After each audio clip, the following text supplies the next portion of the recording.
Hello everyone, it's Galina and thank you for joining me. Today I'm going to show you that stamping with large solid stamps can be easy and fun with any kind of inks and on any paper. Here I have a stamp set with large solid leaf stamps, and I want to show you a couple of examples with those solid stamps that I made using different inks and I stamped on different cardstock. For example, you can stamp even on a craft cardstock, and here's an example I made with regular dye inks, and I stamped them directly on a craft cardstock I have, and then I cut out a thin frame around it. I put my card panel on a wood grain card background and my card is ready.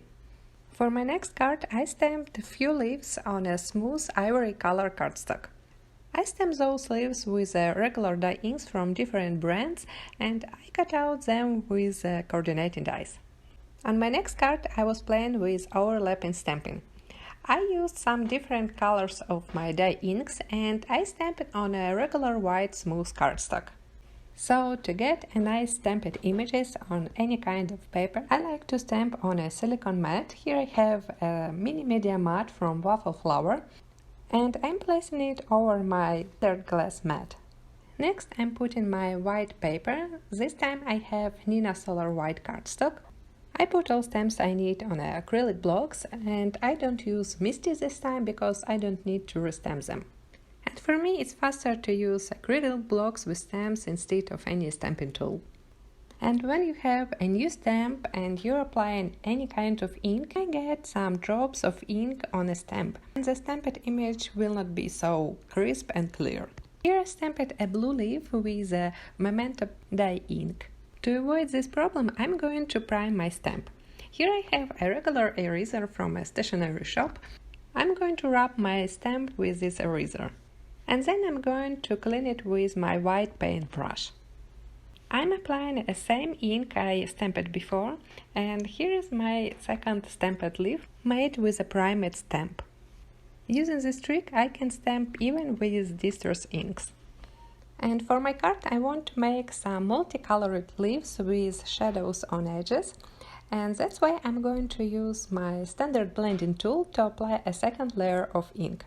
So at first I'm applying my base color. Again I'm using light blue color from Memento, and I'm going to apply dark blue color of distress inks with my blending brush directly on a stamp. And I'm going to repeat this step few more times to stamp more leaves for my card. Next I'm going to stamp my other leaves, and I want to show you that this technique works with any kind of inks, and right now I'm stamping with dye ink from another company and I'm combining it with another color of dye ink. Here I have inks from Pepper Chai ink, Altenue, Memento, Lawn Fawn, Distress inks, and they all work perfectly. I wasn't sure for 100% which colors I want to use on my card, so I stamped leaves, same leaves, in two different colors. To finish my leaves, I want to stamp veins on them. I'm using a dark brown color from Distress ink. And again, I primed all the vein stamps with my eraser. My ink pad is super old, I think it's about 8 years old. I probably need to get a new one or refresher for this ink pad, but anyway, just right now I want to stamp exactly with this color. After my stamping is done, I'm going to cut out those leaves with coordinating dies. Here I have my perfectly stamped leaves, and I love them all, especially this color combo with green, blue and red colors. And for all these leaves I use dye inks from different brands. Next I want to create a beautiful card background for those leaves.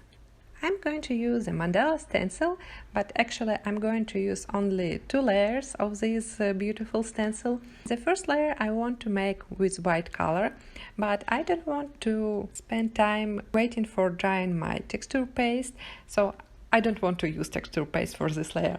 And I think I will use my white gel pen, it will work fine on a colored cardstock too.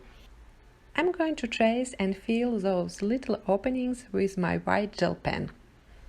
It's like coloring with a stencil.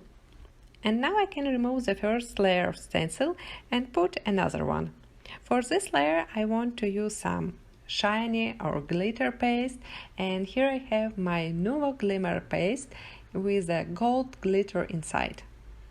I'm applying it with my spatula and I'm trying to apply a thin layer so it can dry faster. After applying any kind of paste, glimmer paste, texture paste, wash your tools, stencil or spatula in water immediately, because those kind of mediums can stay on stencil forever. Next I'm going to stamp my sentiment with a dark brown ink from Memento, and I'm stamping on a white smooth cardstock. And again I primed my stamp. After that I'm going to cut out the sentiment with a coordinating die. Now I have all my card elements done, and I can put my leaves into cluster and foam mount on the card. At first I'm putting them on a card without any adhesive, and I'm taping them with a washi tape. After that I can put my adhesive foam behind the leaves. And here is my finished card. I also add a few clear enamel dots on the top and the bottom of my card. And two colored stamped leaves looks amazing on this card background. Also, I have a lot of leftover leaves from my stamping process, and I decided to make another card. On my second card I decided to make a full leaf card background. At first I made small leaf clusters, and then I foam mount my leaves on a white card base. I embellished the card with clear enamel dots, and on the top of my card I placed a sentiment I made using Labor Maker stamp set. If you like this video, please press thumbs up. Don't forget to subscribe. If you still have any questions about multicolored stamping, feel free to ask them below this video. Full supply list you can find in the video description. Thanks for stopping by, and I will see you next week. Bye!